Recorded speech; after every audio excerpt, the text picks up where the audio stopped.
Howdy doody buckaroonies, and welcome back to another episode of Useless Millennial Triggering Screechers on KVR.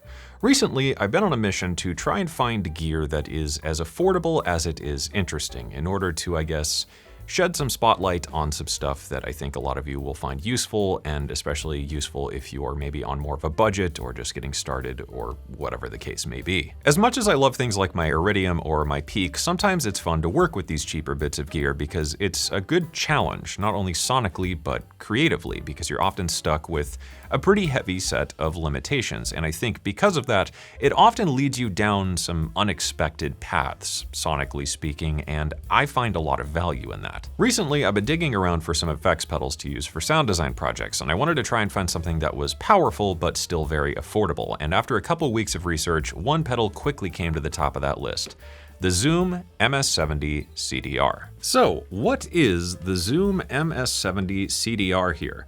This is a cheap multi-effects pedal from Zoom that has 137 effects in total as of the 2.0 firmware. It has stereo inputs and outputs and costs about $150 US. Used, you can find them for around $100 and with a bit of luck for even less. Is this thing perfect? No. Does it sound absolutely incredible?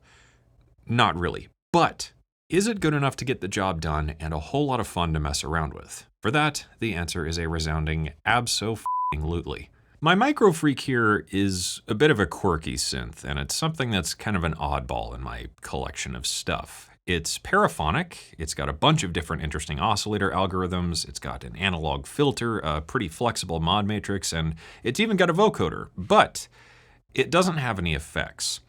And I figured since effects can make pretty much anything sound awesome, this would be the ideal candidate to pair up with the MS-70 CDR and see what I can make. And it actually worked out surprisingly well. Sampling a synthesizer is pretty straightforward. Usually for synth libraries, I'll sample 2 notes per octave, one at the C and one at the F sharp, which splits the octave evenly.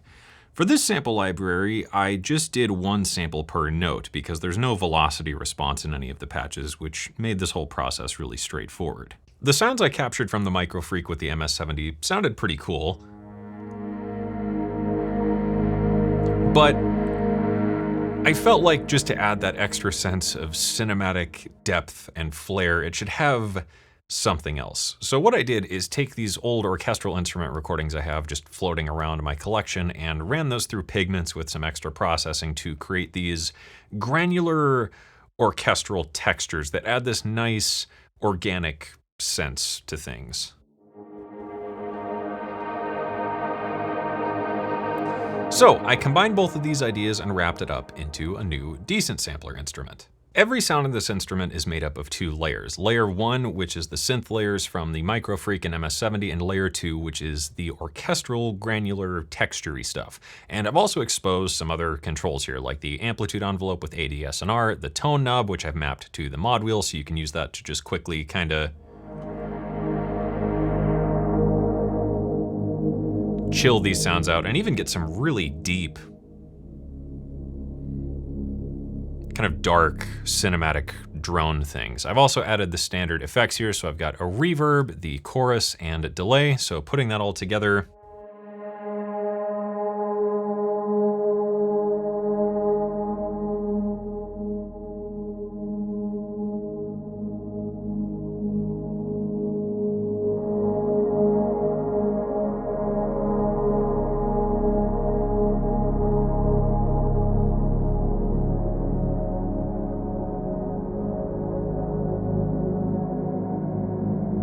we've got the final instrument, and I'm really happy with how this one turned out. I've been having a lot of fun making these libraries for myself, and of course, I'm glad that something like Decent Sampler exists where it's easy for me to create these for my own use and share them with all of you. As usual, I've created a free version of this instrument that you can go download right now, and I've got a paid version if you want to pick that up for even more sounds and to help support the channel in the process. If you want to check it out, it's linked down in the description below. CDR in the MS-70 CDR here stands for chorus, delay, and reverb. There are a whole mess of effects on this one pedal, and you can even chain them together.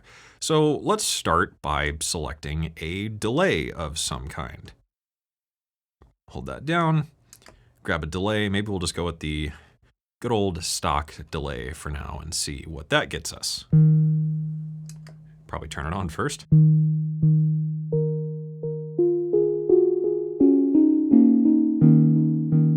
Not too bad, but maybe a bit bland. Let's try a different delay, like the tape echo.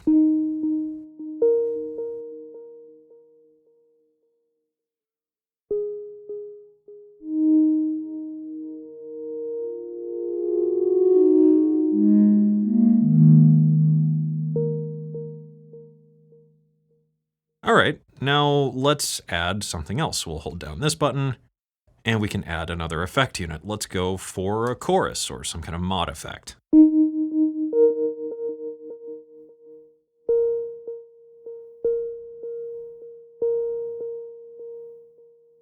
Let's add another.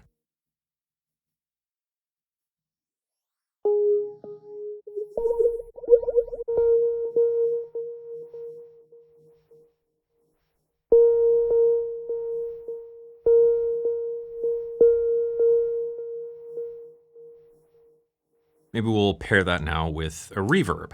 What's cool about the reverbs here, we've got some really nice ones. That's just the standard HD Hall, but we even have some reverbs here inspired by the very famous Eventide effects. If we go up a couple more, it's somewhere around here. There we go, we have Space Hole, which is inspired by Black Hole, which is a really popular pedal. And this version of the algorithm, it's inspired by, it's not a direct clone, but inspired by, it sounds really good.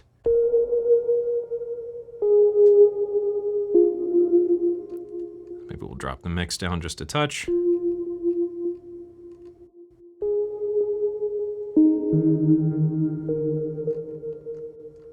Maybe we'll reverse the decay.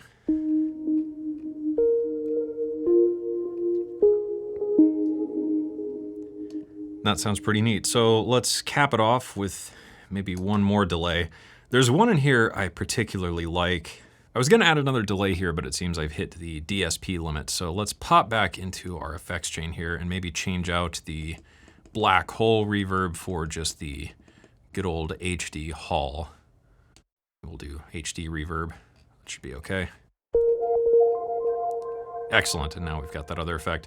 So the other delay here is called Ice Delay, and it's a really cool pitch delay. I think we'll up the time a bit, go into the page here. We could do a perfect fifth, but maybe we'll do an octave plus a fifth. Maybe drop the blend and pop over to the last page here, smear these out, add some damping, a little bit more high pass filtering. So with that effects chain put together, let's give it a spin.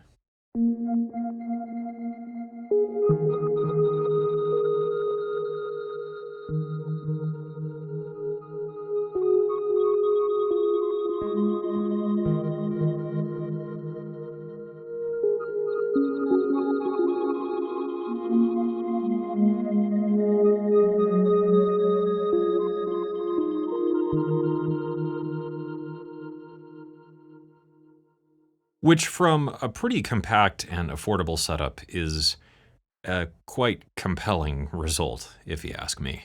One of the coolest things about the MS-70 CDR is the sort of cult following that this pedal has, and there are a ton of patches available online that are extremely easy to load onto the pedal with a free tool on GitHub. People have shared all sorts of patches, from weird delay chains and audio destruction tools to massive ambient starter patches that work great with guitars but also work really well with synths.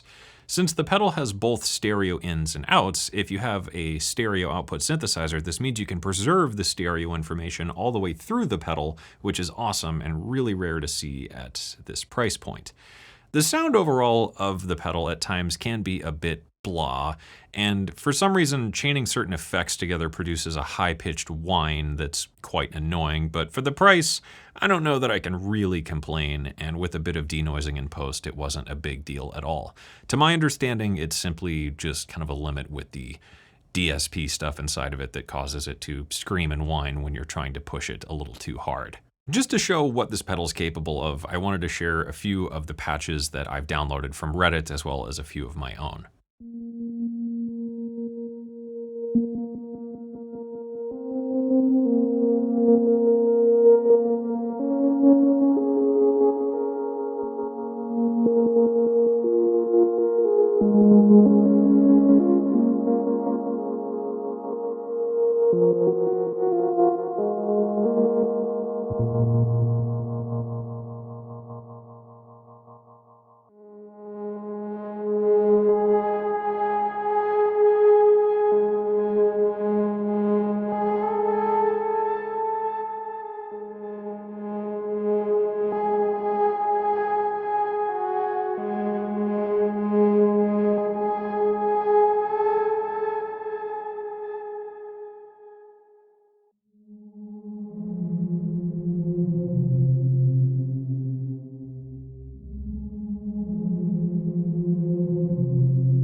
I have to say, although my expectations with this pedal really weren't that high considering the price point, I was really surprised at not only how fun it is to work with, but how good it can sound when you get things right with it.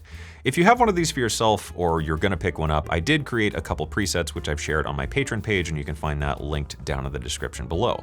So with that, what do you think of the MS70 CDR here? Do you think it's a good deal? Do you think it sounds like garbage? Do you have one for yourself? Or are there some other affordable effects pedals out there I should check out and play with here on the channel? Let me know down in the comments. With that, thank you for watching. I hope you enjoyed it. I hope you learned something. And as always, I hope this inspires you to get out there and make something awesome.